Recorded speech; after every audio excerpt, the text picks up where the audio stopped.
নবী, আমি আপনাকে গোটা জগৎবাসীর জন্য রহমত হিসাবে প্রেরণ করলাম। রাসূলুল্লাহ সাল্লাল্লাহু আলাইহি সাল্লাম দুনিয়াতে আগমন করলেন বনু হাশিম থেকে। তিরমিজির বর্ণনা 3605 নম্বর হাদিস। এই হাদিসে আল্লাহ রাসূল সাল্লাল্লাহু আলাইহি ওয়াসাল্লামের ইরশাদ, নবীজি বলেন, ইন্নাল্লাহ আস্তাফা মিন ওয়ালাদি ইব্রাহিম ইসমাঈল। আল্লাহ তাআলা ইব্রাহিম আলাইহিস সালাতু ওয়াস সালামের সন্তানদের মধ্য থেকে ইসমাঈল আলাইহিস সালাতু ওয়াস সালামকে নির্বাচন করলেন। ওয়াস্তাফা মিন ওয়ালাদি ইসমাঈল বনি কিনানা। ইসমাঈল আলাইহিস সালাতু ওয়াস সালামের বংশ থেকে বনি কেনানা গোত্রকে নির্বাচন করলেন। ওয়াস্তাফা মিন বনি কিনানাতা কুরাইশা। বনু কেনানা থেকে আল্লাহ তাআলা কুরাইশ বংশকে নির্বাচন করলেন। ওয়াস্তাফা মিন কুরাইশিন বনি হাশিম। কুরাইশ থেকে আল্লাহ তাআলা বনু হাশিমকে নির্বাচন করলেন। রাসূলুল্লাহ সাল্লাল্লাহু আলাইহি ওয়াসাল্লাম বলেন, ওয়াস্তাফানি মিন বনি হাশিম। আল্লাহ তাআলা আমাকে বনু হাশিম থেকে নির্বাচন করেছেন। রাসূলুল্লাহ সাল্লাল্লাহু আলাইহি সাল্লাম দুনিয়াতে আসলেন। নবীজি সাল্লাল্লাহু আলাইহি সাল্লামের আগমন, জন্মের আরবি হলো মিলাদ। সাথে আর নবী লাগাইলে মিলাদুন নবী। এখানে আর নবী দ্বারা উদ্দেশ্য মুহাম্মদ সাল্লাল্লাহু আলাইহি ওয়াসাল্লাম। পুরাটার অর্থ দাঁড়ায় মুহাম্মদ সাল্লাল্লাহু আলাইহি ওয়াসাল্লামের জন্ম। তিনি আসলেন পৃথিবীতে। তাকে দেখতে কেমন মনে হতো এক বাক্যে যদি বলা হয়, তিরমিজির বর্ণনা 3637 নম্বর হাদিস, 3637। এই হাদিসের মধ্যে আছে, কানা রাসূলুল্লাহ সাল্লাল্লাহু আলাইহি ওয়াসাল্লাম আবিয়াদা কান্নামা সিগা মিন ফিদ্দা। রাসূলুল্লাহ সাল্লাল্লাহু আলাইহি ওয়াসাল্লাম এত সুন্দর ছিলেন, দেখলে মনে হতো যেন তাকে রূপা দিয়ে গঠন করা হয়েছে। রাসূলুল্লাহ সাল্লাল্লাহু আলাইহি ওয়াসাল্লামের মাথা কেমন ছিল? আল জামিউস সগীর হাদিসের কিতাব 6452 নম্বর হাদিস। এই হাদিসের মধ্যে আছে, কানা রাসূলুল্লাহ সাল্লাল্লাহু আলাইহি ওয়াসাল্লাম যাখমার রাসি। রাসূলুল্লাহ সাল্লাল্লাহু আলাইহি ওয়াসাল্লামের মাথা তুলনামূলক একটু বড় ছিল, দেখতে অনেক সুন্দর লাগতো। মাথার চুলগুলো কেমন ছিল? ঘন নাকি পাতলা? জাওয়াইদুল মুসনাদ 944 নম্বর হাদিস। কানা রাসূলুল্লাহ সাল্লাল্লাহু আলাইহি ওয়াসাল্লাম কাসীরা শা'রির রাসি। রাসূলুল্লাহ সাল্লাল্লাহু আলাইহি ওয়াসাল্লামের চুলগুলো ছিল ঘন। চুল কি লম্বা ছিল নাকি কোকড়ানো ছিল? সহিহ মুসলিমের বর্ণনা 2347 নম্বর হাদিস। আমাদের মাদ্রাসার পাঠ্যপুস্তক অনুসারে মোট হাদিস সংখ্যা হবে 3033টা। এটাই আন্তর্জাতিক রকম। এই হাদিসের বর্ণনাকারী আনাস ইবনু মালিক রাদিয়াল্লাহু তাআলা আন, তিনি বলেন, লা বিল জাদিল কাতিতি ওয়ালা বিসসাবতি। রাসূলুল্লাহ সাল্লাল্লাহু আলাইহি সাল্লামের চুলগুলো একেবারে কোকড়ানো ছিল না, আবার একেবারে সরু লম্বা ছিল না। তাহলে কেমন ছিল? এটা আরেক হাদিস থেকে জানি। আল জামিউস সগীর হাদিসের কিতাব 6475 নম্বর হাদিস। হাদিসের বর্ণনাকারী আবু হুরায়রা রাদিয়াল্লাহু তাআলা আন, তিনি বলেন, আন আবি হুরায়রা রাদিয়াল্লাহু তাআলা আনহু قال কানা রাসূলুল্লাহ সাল্লাল্লাহু আলাইহি ওয়াসাল্লাম রাজিলার রাস। রাসূলুল্লাহ সাল্লাল্লাহু আলাইহি সাল্লামের চুলগুলা ঈষৎ ঢেউ খেলানো ছিল, দেখলে মনে হতো চুলগুলা ঢেউ খেলতেছে, এমন ছিল। ইনফারাকাত আতীকাতুহু ফারাকা ওয়া ইল্লা ফালা। চুলের সামনে যদি অনায়াসে সিঁথি কাটতো তাহলে নবীজি চুলগুলা সিঁথি কাটতেন, অন্যথায় চুল সিতি করতেন না, অনায়াসে সিতি কাটলে সিতি কাটতেন। قد شمط مقدم رأسه ولحيته, চুলের সামনের কিছু অংশ আর দাড়ির কিছু অংশ পেকে গিয়েছিল।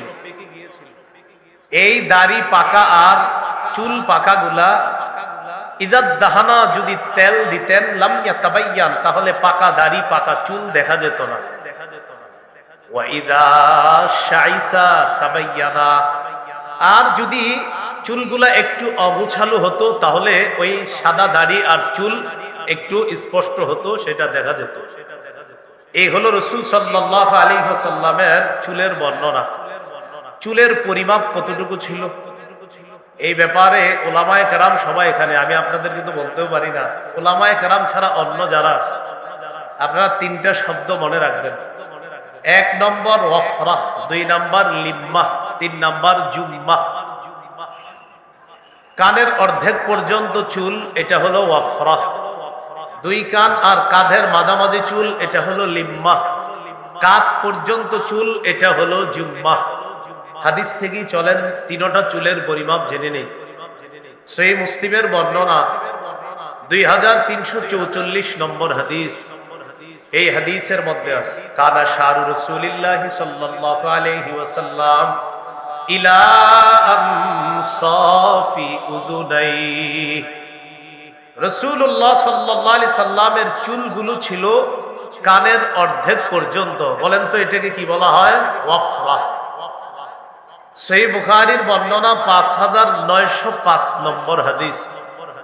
এই হাদিসের বর্ণনাকারী কাতাদা রাদিয়াল্লাহু তাআলা তিনি বলেন, সাআলতু আনাস ইবনে মালিক রাদিয়াল্লাহু তাআলা আন শা'রি রাসূলিল্লাহ সাল্লাল্লাহু আলাইহি ওয়াসাল্লাম, আমি নবীজির সাহাবী, নবীজির খাদেম, 10 বছরের খাদেম হযরত আনাসকে জিজ্ঞাসা করলাম, নবীজির চুলগুলো কেমন ছিল একটু বলেন তো।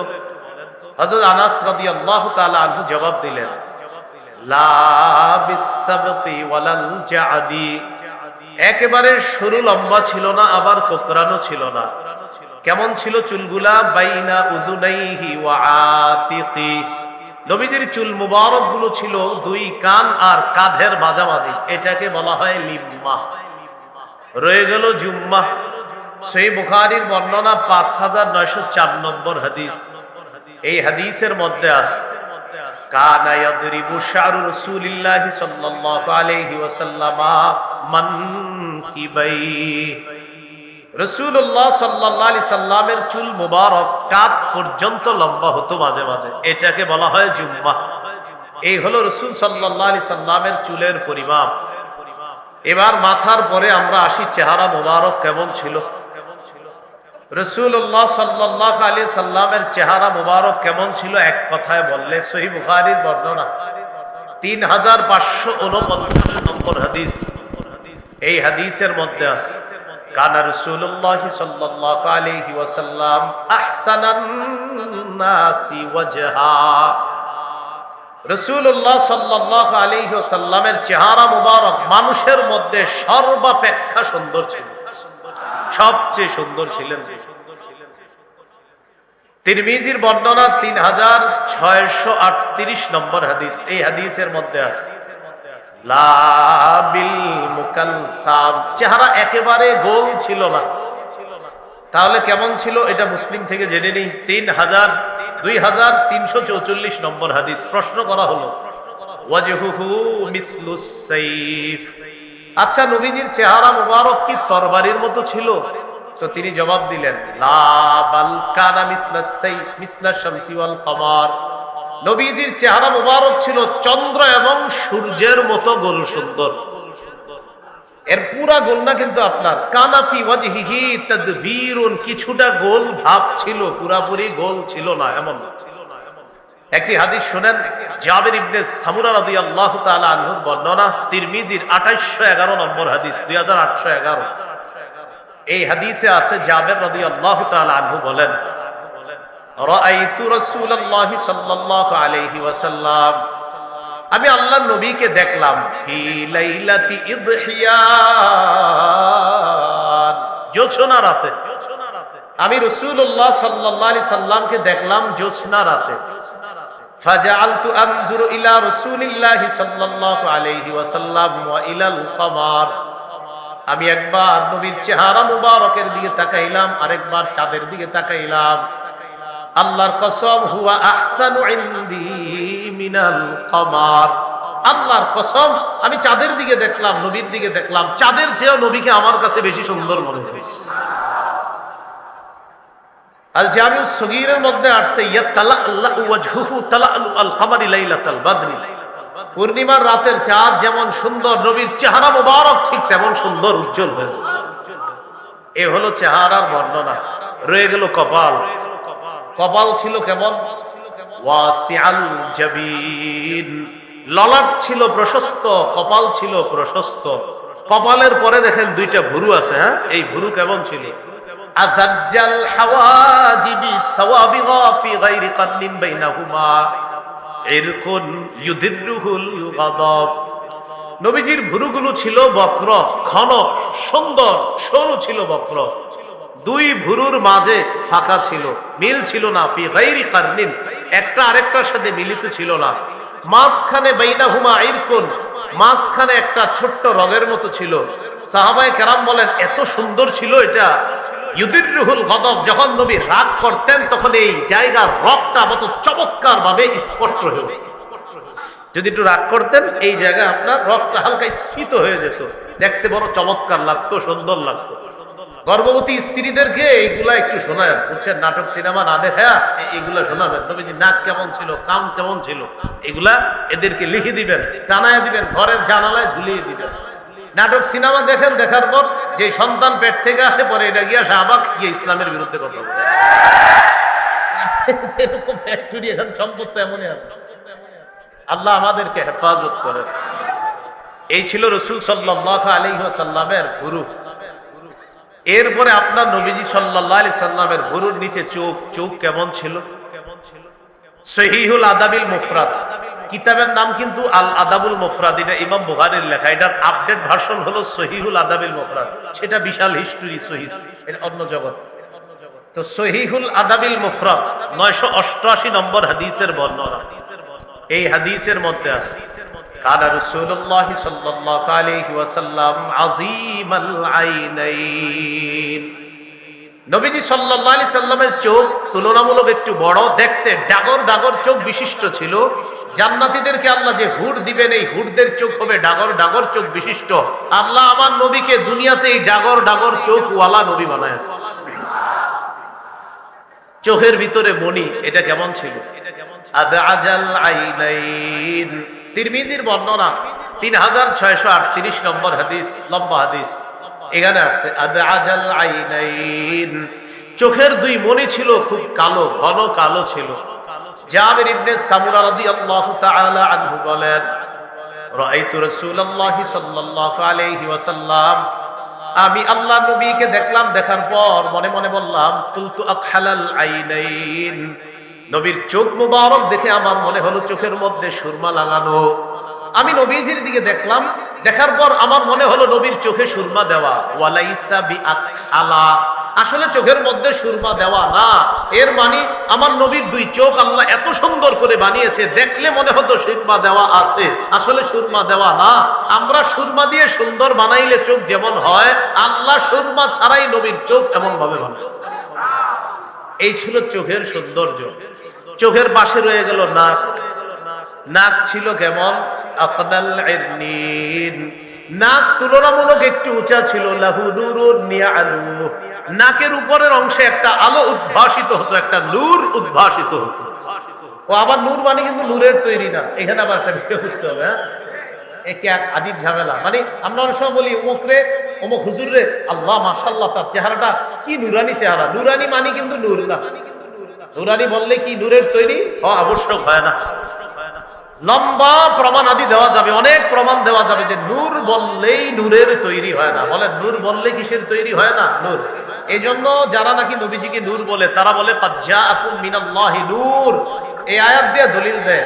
এটার বিপক্ষে আমার লম্বা আলোচনা আছে যে নূর বললে যে নূরের তৈরি হয় না, অসংখ্য অগণিত দলিল দিয়েছি যে নূর বললে নূরের তৈরি হয় না। এর সবচেয়ে বড় প্রমাণ আল্লাহু নূরুস সামাওয়াতি ওয়াল আরদ, আসমান জমিনের নূর আল্লাহ। নাউজুবিল্লাহ, আল্লাহ কি নূরের তৈরি? জানি না। আল্লাহু নূরুস সামাওয়াতি ওয়াল আরদ, তো নূর বললে যদি নূরের তৈরি হওয়া লাজিম হয় তো আল্লাহ কি বলবো? এই জন্য এগুলা না, বুঝেন নাই? নূর বললে নূরের তৈরি না, এটা অসংখ্য জায়গা। ওয়াজআলাল কমারা নূরা, আল্লাহ বলছে চন্দ্রকে করেছেন তিনি নূর। আর চাঁদ কি নূরের তৈরি? জানি না। অসংখ্য অগণিত প্রমাণ দেওয়া যায় নূর বললে নূরের তৈরি হয় না। কিয়ামতের ময়দানে তো এমন হবে, ইমানদারদেরকে আল্লাহ তাআলা বলবেন যে ইমানদারদের সামনে পিছনে শুধু নূর আর নূর হবে। মুনাফিকরা বলবে নাক্তাবিস মিন নূরিকুম, একটু থামো না, তোমাদের থেকে একটু নূর নেই। তো ইমানদার নূরের তৈরি। এজন্য নূর বললেই নূরের তৈরি হয় না। রাসূল সাল্লাল্লাহু আলাইহি সাল্লামের নাক একটু উঁচা ছিল, এখান থেকে নূর উদ্ভাসিত হতো, আলো উদ্ভাসিত হতো। এই ছিল নাকের বর্ণনা। রয়ে গেল নিচে গাল। গাল মুবারক কেমন ছিল? সাহলাল খাদ্দাইন, ছিল সমান।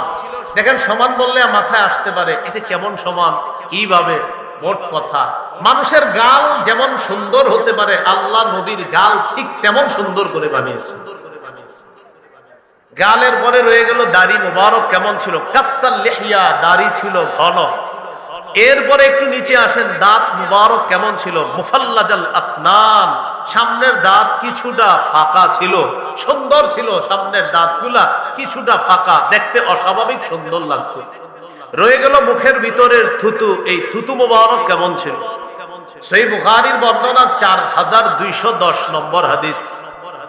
খায়বারের যুদ্ধ, এই খায়বারের যুদ্ধের দিন রাসূলুল্লাহ সাল্লাল্লাহু আলাইহি সাল্লাম বললেন, আন সাহাল ইবনে সাদ আস-সাঈদী রাদিয়াল্লাহু তাআলা আনহু قال قال رسول الله صلى الله عليه وسلم يوم خيبر لا أعطين الراية غدا يحب الله ورسوله ويحبه الله ورسوله।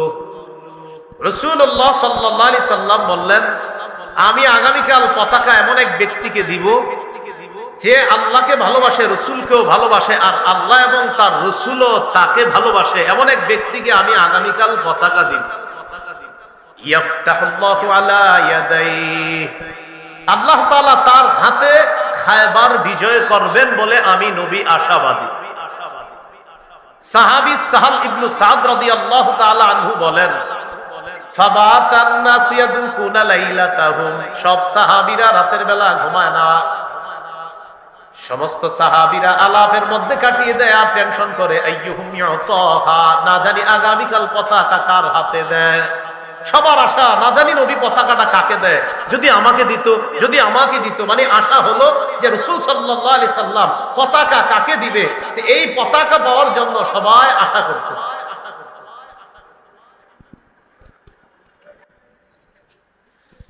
তো আলী ইবনে আবি তালেব রাদিয়াল্লাহু তাআলা আনহুকে পতাকা দিবেন রাসূল সাল্লাল্লাহু আলাইহি ওয়াসাল্লাম। আচ্ছা, হারিফ লাজাব, তো সবাই টেনশন, মনে হয় পতাকাটা আমাকেই দিবে। পরের দিন সবাই নবীজি সাল্লাল্লাহু আলাইহি সাল্লামের সামনে আসে। আসার পর রাসূলুল্লাহ সাল্লাল্লাহু আলাইহি সাল্লাম বললেন, আইনা আলী ইবনে আবি তালেব, আচ্ছা আলী কোথায়? এই কথা বলার পর সাহাবায়ে কেরাম জবাব দিলেন, ইশতাকি আইনাই, হুজুর আলীর তো চোখে সমস্যা। নবীজি বললেন, তার কাছে লোক পাঠাও, ডাকো। আলী রাদিয়াল্লাহু তাআলা আনহুকে ডাকলেন। ডাকার পর ফাবাসাকা রাসূলুল্লাহ সাল্লাল্লাহু আলাইহি ওয়াসাল্লাম ফি আইনাই, রাসূলুল্লাহ সাল্লাল্লাহু আলাইহি সাল্লাম তার দুই চোখের মধ্যে থুতু দিয়ে দিলেন। থুতু দেওয়ার সাথে সাথে হযরত আলী চোখ দুইটা ভালো হয়ে গেল। সাহাবী বলেন, এমন ভালো হলো যেন তার চোখের মধ্যে কোনো সমস্যাই কখনো ছিল না, এমন ভালো হয়ে গেল তার দুই চোখ। এই ছিল রাসূল সাল্লাল্লাহু আলাইহি ওয়াসাল্লামের থুতু মুবারক।